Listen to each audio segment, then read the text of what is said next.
أعوذ بالله من الشيطان اللعين الرجيم بسم الله الرحمن الرحيم رب اشرح لي صدري ويسر لي أمري واحلل عقدة من لساني يفقه قولي رب صل على محمد وآل محمد اللهم صل على محمد وآل محمد. My respected brothers and sisters, respected scholar Sayyid al-Musawi, assalamu alaikum wa rahmatullahi wa barakatuh.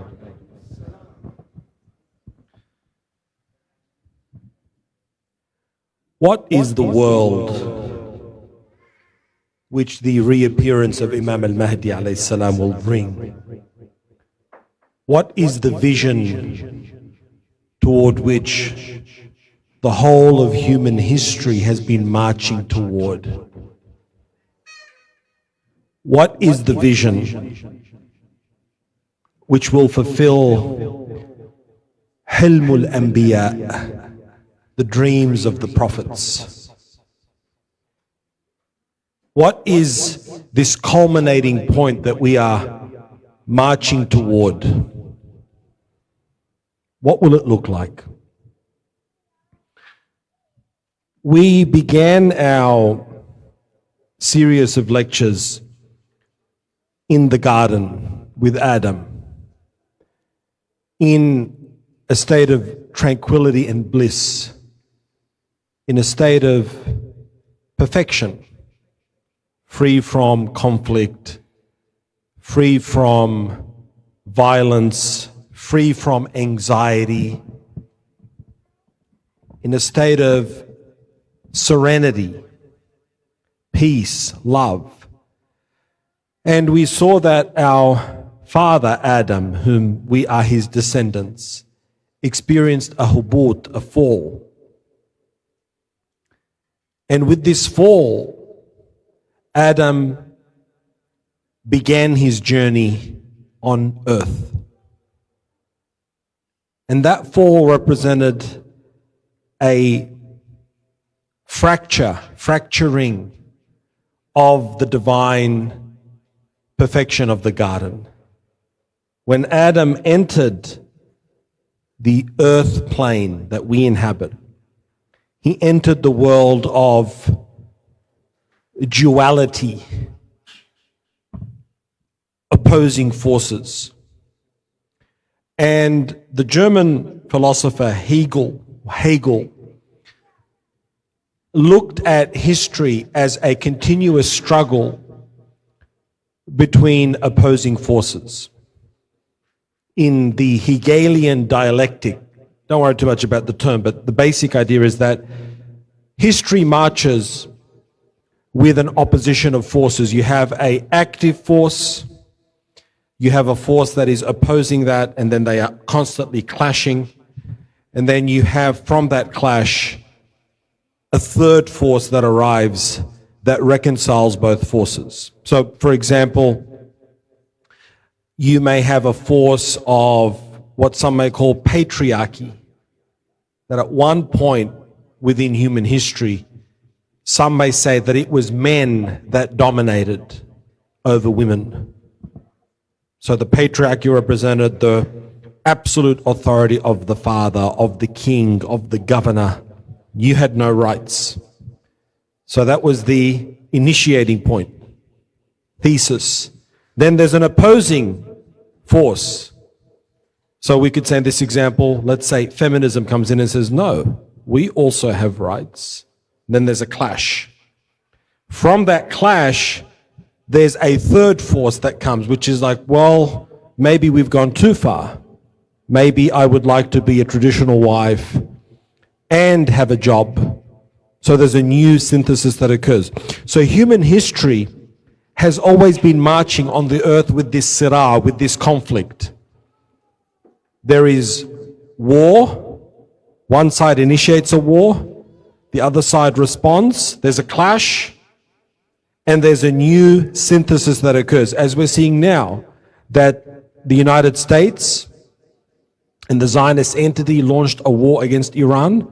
So they were the active force. Iran responded. Now we have a third force. A new reality is emerging in the Middle East. A new synthesis.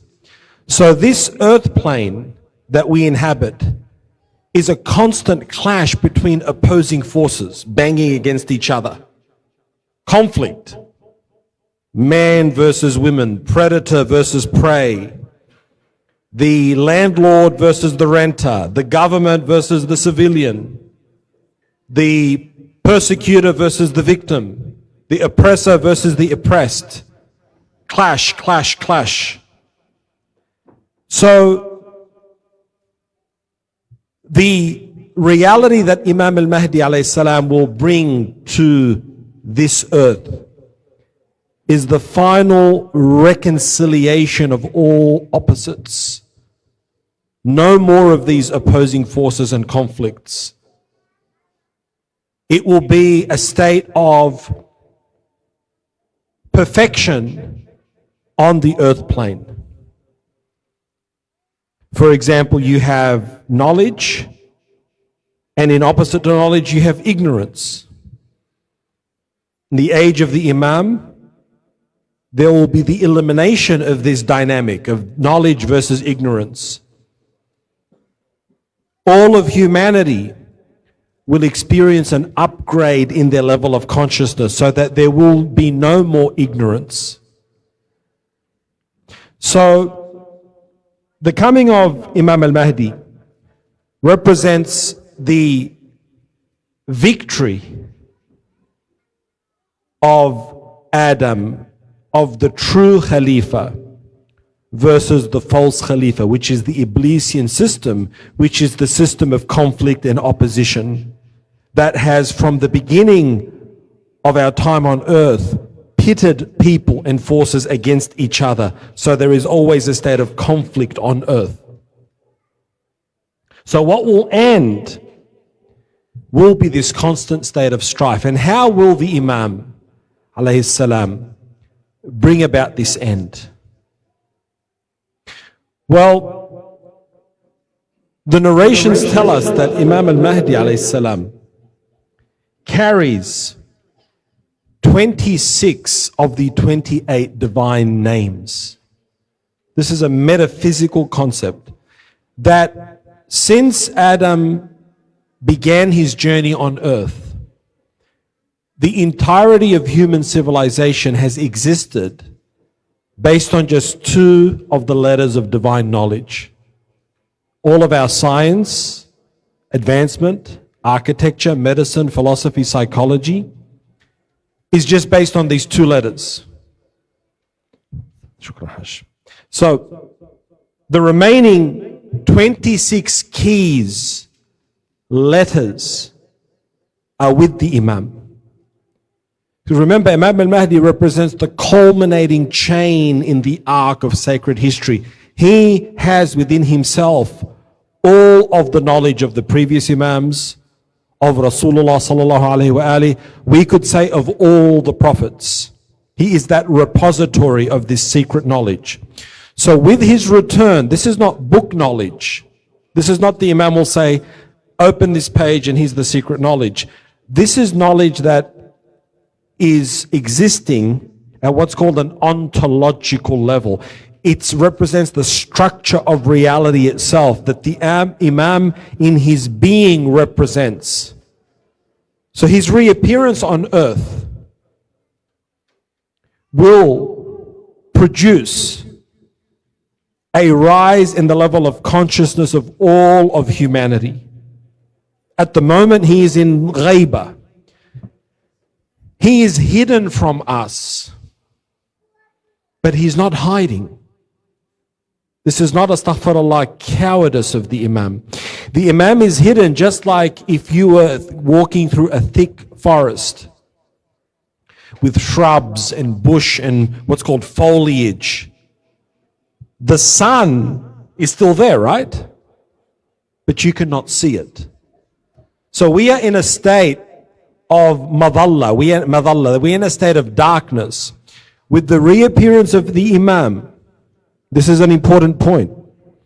His physical reappearance on the earth, his physical presence, carries such an immense light that his level of awareness, his level of consciousness, this one single man, is enough to offset all of the negativity, all of the hatred that exists on the earth. One man from Al Muhammad can offset the negativity, the anxiety, the hatred, the wars, the conflict, the greed that exists in billions of humans. One man. Owing to his purification, owing to him being the true Khalifa who represents that force that can finally bring the Iblisian system to a final close. Because the Iblisian system that began with the trickery in the garden is based on duality, deception. Oh, Adam, are you sure that God told you not to do that for the reason that you think? Maybe God doesn't want you to be an angel or an immortal. So he introduced the first doubt in the consciousness of Adam, the first conflict, the first sira' dakhili. And that internal doubt in Adam, that internal conflict, do I trust God or could he be correct? Led to that synthesis point, which is Adam, you now experience the hubut. So through all of human history, there has been forces opposing each other. With the coming of Imam Mahdi, those forces finally come to an end, and heaven and the true Khalifa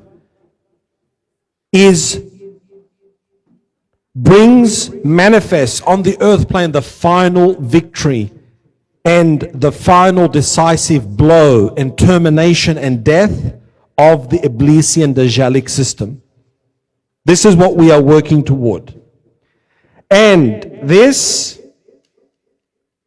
system, this Mahdawi consciousness, this Mahdawi age that all of humanity is aching for, not just the Shia.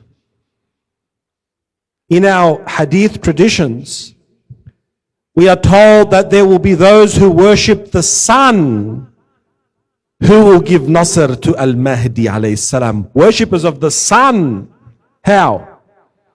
Meaning when they experience his consciousness, his purity, they will dissolve in that truth, the Muhammadi truth, and give him Nasr. This is why I often think that, imagine those people who got to live with Rasulullah sallallahu alayhi wa alihi, who got to see Amir al-Mu'mineen alayhi salam and still would not believe. The Abu Sufyans of the world, the Muawiyahs of the world, how wretched.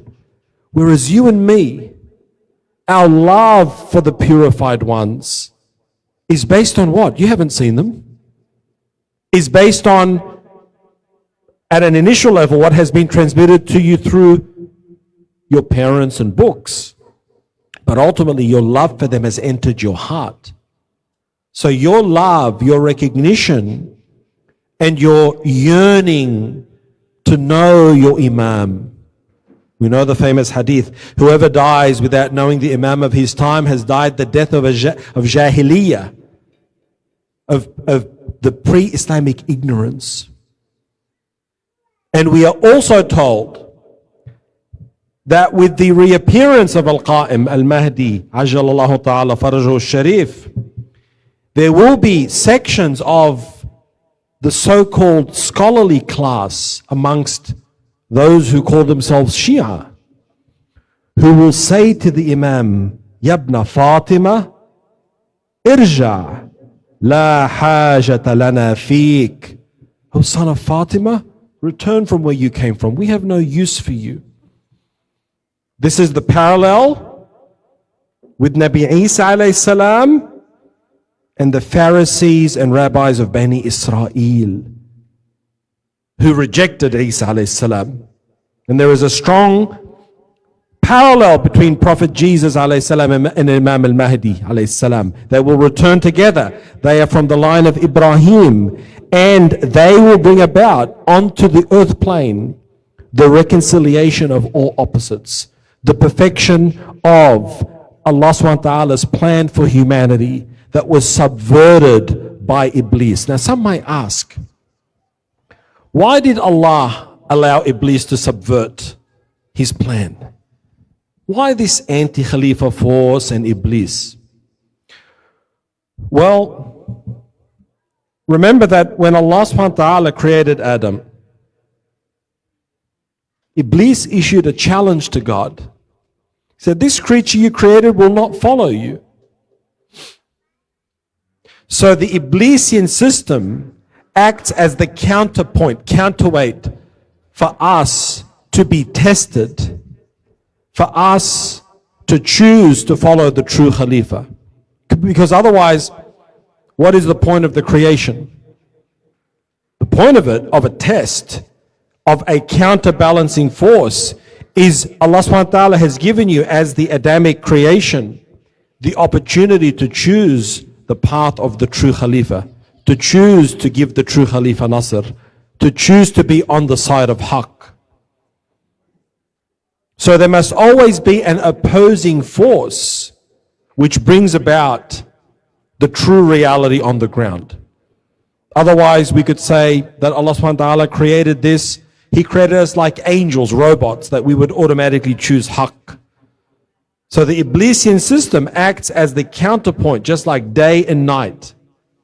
There has to be a contrast for you to choose. Sallu ala Muhammad wa ali Muhammad.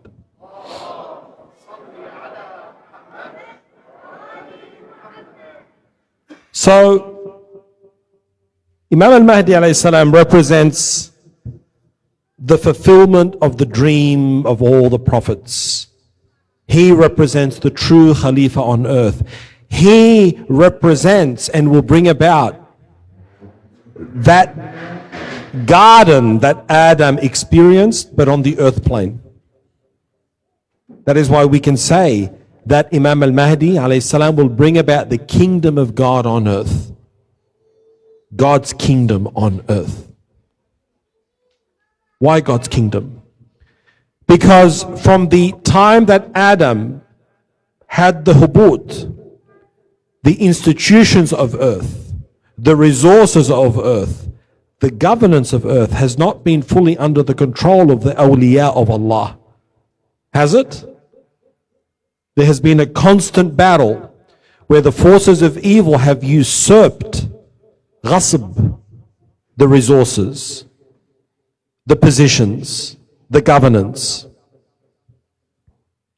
So with the coming of the Imam, there will be some hallmarks that I want to share with you. And then we want to talk about, in the final 10 minutes I have with you in this series of talks that I've been blessed to deliver to you, my brothers and sisters, what is our duty during this phase of intidar, active awaiting, not passive awaiting. So number one, and I'll go through these quickly, Imam al-Mahdi alayhi salam will bring about the final victory of righteousness over tyranny and deceit. All falsehoods, whether false ideologies, false philosophies, deceptions, tyrannies, psychological tricks, will be eliminated. Because through the defeat of God's enemies and through the level of consciousness on earth, where those who remain on earth are at a higher consciousness, only truth can prevail. And when truth prevails, what is the state? Peace. That's why if we link it back to night 3, when I talked about terror in the home, I believe it was night 3, a home with terror is a home that is not ruled by truth. It is ruled by batil, falsehood, conflict, Yazidi spirit, anti-Khalifa force, Iblisian. So with the coming of al-Mahdi alayhi salam, the earth plane will be governed by peace. Because where there is truth, there must be peace. Where there is falsehood, there is conflict and strife. Number 2, the Imam will bring about a unified governing system. The true Khalifa, al-Mahdi alayhi salam, with governors, deputies, people he will appoint, real humans amongst our community, Some of them may be from this audience here, sisters and brothers, diplomats, ambassadors, people who will work with the churches, who will talk and have interfaith dialogue and bring people to Islam. This idea of killing people and breaking crosses, and this is not our conception. This aggression is not for people of other religions. This aggression will be a defensive one, where the Imam is fighting those who want to kill him. He's not going to be fighting religious minorities and going into churches and breaking crosses and killing people. No. This is Daesh. This is ISIS. This is not Al-Mahdi alayhi salam. So he will bring about a unified government from his capital in Kufa across the whole world. His deputies, his diplomats, you may be amongst them. You may be a sister now studying journalism, and Imam al-Mahdi may call upon you that I need you to draft documents. You may be a diplomat. The Imam will have a government from amongst the people. This isn't going to be some fantasy where people from out of space are going to come from heaven and give the Imam Nasr. There has to be people on the ground, a community of people. There will be a regeneration of the earth. So if you want to go swimming in the Georges River, inshallah, when the Imam returns, you can swim in the Georges River. And you're not going to get scabies and rabies and eaten by a bull shark or a croc. The earth will be restored. The corruption, the chemical plants, the rape of nature by industries and factories and chemicals, all of this will begin to be regenerated. Just like when you see videos of a puppy or an animal that was rescued and it's brought back to life and it's regenerated. The earth has been abused by this Iblisian system. The earth has been treated as a commodity to be abused. That's why as Muslims we do not litter. You don't just throw chemicals in the waterways. This is not the Mahdawi spirit. Number 4, with the advent of the Imam alayhi salam, humanity will experience a rise in its level of consciousness. When the Imam comes and he achieves Nasr, after the wars are fought, all of the people who are low consciousness will have died. And there will be no more people of a lower consciousness born on the earth plane. So Pauline Hanson won't be here. Why? Not because she's an evil person. I'm sure Pauline would be lovely. I could sit with her with a coffee. I'm sure she'd be very nice to my wife. But as her level of consciousness is low, she's bound by fear. And a fearful person can be a dangerous person. So there will be the elimination of fear, paranoia, phobias, compulsions, anxiety, rage, anger. All of this will cease. And it will cease because those who have this will be gone. Or if there's purity in your heart, the Imam will heal it. Through the touch of his hand, through the quantum technology he will bring, he will make our modern medicine appear like child's work. It's like we are not even close to how we're thinking about disease, and all disease will end. Multiple sclerosis, autoimmunity, cancers, motor neuron disease, all these illnesses that create so much suffering for humans will end, because with the elevation of the consciousness of the earth plane, a new way of understanding the body, a new way of understanding healing. The Imam will bring about knowledge where you will be able to diagnose, and doctors and physicians will be able to do a true diagnosis, true treatment, not what we have now. So people will become genuinely wise and free from their paranoia and base impulses. And there will be the elimination of those who see their life on earth as a zero-sum game. You know what is a zero-sum game? Zero-sum game is the people that they can't live their life as a win-win. They have to win and you have to lose. If you enter into a business deal with him or her and you want to get your haq, he has to usurp your haq. Because if you're winning, then he feels he's losing. This will be eliminated. This sickness, this Iblisian illness that infects the heart of a man and a woman. Number 5, wealth will be shared fairly. Allah subhanahu wa ta'ala has created enough resources on this earth that no child should go to bed with an empty stomach. There should be no starvation in this world.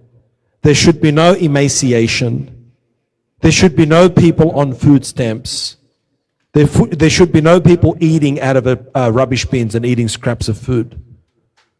This is a result of the Iblisian system, where a small group of people has usurped the resources of the earth, and through greed and power has brought about misery to humanity. So the wealth will be shared fairly. So if the wealth is shared fairly, no more robbery, no more homicide, no more fraud. The earth will be in a state of peace. Vices will disappear. Murder and theft. Interest-based exploitation. No more riba. The end of the economic slavery of humanity, which is the usury-based system, will be gone. And alongside other social vices which corrupt society, which are amalu shaitan, broken trust, sexual immorality, bitterness and suspicion toward people, gossip, undermining marriages. This is all amalu shaitan. Wars will be ended. Because that dialectic of thesis, antithesis, no more sirah, no more friction. Wars will end. Humanity will stop being at war. So we have, as Muslims, but especially as Shia, a powerful hope which inoculates us. And inoculation is like a vaccine. It protects us from a sense of hopelessness. That we believe in the words of Rasulullah sallallahu alaihi wasallam, that this earth will not cease to exist until a man of my lineage bearing my name will rise upon the land and fill it with peace and justice. And Rasulullah sallallahu alaihi wasallam said that even if that man were to appear on the last day, that God would extend that day for such a length of time that essentially his kingdom would govern, let's say, for 1,000 years. Because if you think about it, what happened to our Imam alayhi salam, to Ahlul Bayt alayhi salam, what happened to all the prophets that were killed? This represents the governance of Iblis over earth. So the equalization of the coming of Mahdi cannot just last a few days or a few years. There has to be a cosmic balance. So the return of the Imam is a cosmic, not merely a sociological or political recalibration. It is a cosmic recalibration. His reappearance will bring the earth back onto its correct axis. After the earth plane was taken off its correct axis by the forces of Iblis, by the confederates of Satan, by Hizbush Shaitan, whom Imam al-Hussein alayhi salam on the plains of Karbala addressed. هذا حزب الشيطان أولئك صلوا على محمد وآل محمد أولئك حزب الشيطان لقد استحوذ عليهم الشيطان فأنساهم ذكر الله. These are the Hizb al-Shaytan. And in these 10 nights, I have been attempting to show you how this shaitanic, Iblisian illness can infect you and me. So if we want the Imam to hasten his return, you want his return to be quicker? Well, every time we con someone, every time we cheat someone, every time we have a lack of integrity, we are delaying the reappearance of the Imam. Because this final Imam, and I'll ask the organizers to give me a few more minutes, this final Imam, unlike all the other Imams, what cannot happen to him? What is the one thing that cannot happen to him? He cannot be, he cannot be killed. So if he's not going to be killed, it means by the time he reappears, there has to be enough humans to give him nasr. He cannot, Allah subhanahu wa ta'ala cannot allow what happened to Imam al-Hussein alayhi salam to happen to Imam al-Mahdi. So the Imam also, and heaven also, is depending on you and me, not just our words and our slogans. We, through our actions, when we allow Iblis to trick us, we are delaying the faraj. So we can say, you can read Dua al-Faraj as much as you want, but when you are lacking integrity, when you take the easy way out, when you take the shortcut, you are contributing to the delay of his reappearance. Because he will not reappear to a community that will betray him like the communities betrayed all the other Imam. You read about what happened to Imam al-Hassan alayhi salam. Imam al-Hassan is neglected. What he went through alayhi salam. Imam al-Hassan was the Imam of Imam al-Hussein. The treachery, the laziness in the army, the gossip, the backstabbing, the backbiting, that the armies of Imam Ali alayhi salam and Imam al-Hassan were bought out by Muawiyah, were fooled, were tricked, they were weak. With words they could say, yes, we're going to give you Nasr, but when it came to the Imam, said, what do I do with you people? What can I do with you, you hopeless people, you fickle people, you unfaithful people? That cannot happen with Imam al-Mahdi. The Qa'im cannot be killed. So the dhuhur is being delayed until there are enough humans on the earth plane that will give him Nasr.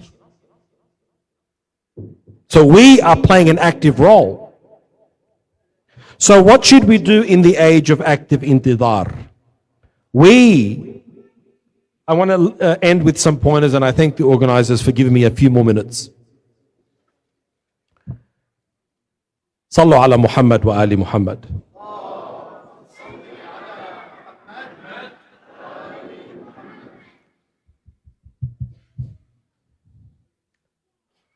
First thing is to have love for your Imam.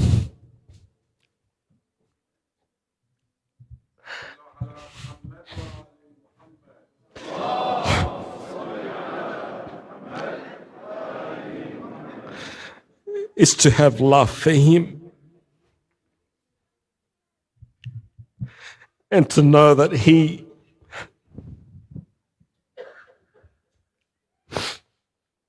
is alive.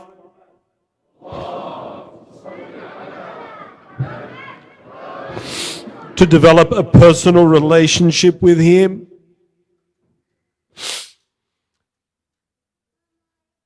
Because he is amongst the purified ones that God chose.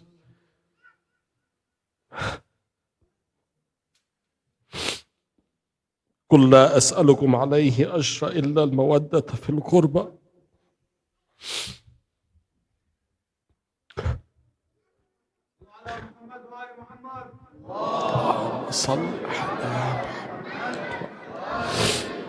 When Rasulullah sallallahu alayhi wa alihi, he had fulfilled his mission, and they said, Ya Rasulullah, you took us out of darkness. We were burying our daughters alive. We were like animals.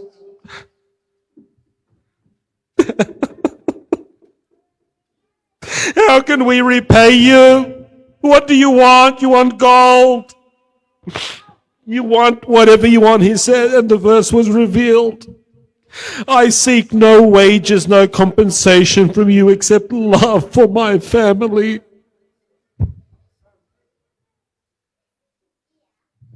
I seek no wages from you except that you love my family. So the first thing that you must do is you have love for Ahlul Bayt alayhi salam.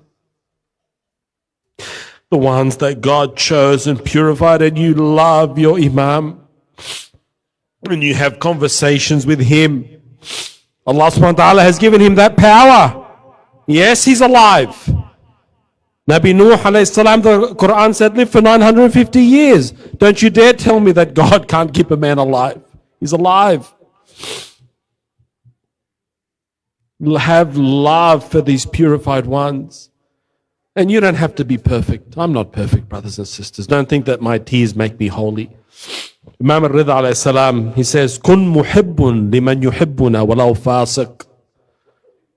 Be a lover to those who love us, even though he be a fasiq, even though he's dealing with issues, he's dealing with sins and deviations. But if he loves us, love him. If she loves us, love her. So the first step is your love for the Imam, and that you establish an active relationship with him, and that you begin to develop an internal practice, going for walks in nature, journaling, reflecting. The Imam needs awakened people, not zombies. Not zombies on social media and algorithms and jumping and dancing and bouncing and gossiping, and zombified people. He needs awakened people. He needs you that you can go for a walk for 15, 20 minutes and just reflect and be in nature and do a bit of reflection. That you reassess your, maybe some of the habits that have overtaken you, make a decision to try to work on them. That you be kind to your family. That you return back to your true femininity as a woman, a true masculinity as a man. This is the active intidhar. Work on yourself. He needs people that are working on themselves. And the Imam alayhi salam is actively recruiting people. He's moving the hearts of the believers. You may not know. He might move you to write an article, do a speech, start a business. He's moving you to start the degree. He's moving his people, the community. Allah subhanahu wa ta'ala has given him that authority. So active intidhar is love, love, love for the A'immah, love for Ahlul Bayt, love for Imam Mahdi. And that you have that hope that whether in my lifetime or your lifetime, this reality manifests. I don't know if it's going to manifest in my lifetime. But that at least I was part of the arc. I was part of that chain that made a contribution to bring about the coming of the Imam. I want to thank you, my brothers and sisters, for this invitation. And inshallah, I want you to make a small dua for me that if you've gained some benefit from that, the glory and thanks is to Allah. And if I've made any errors, they are mine. Sallu ala Muhammad wa ali Muhammad.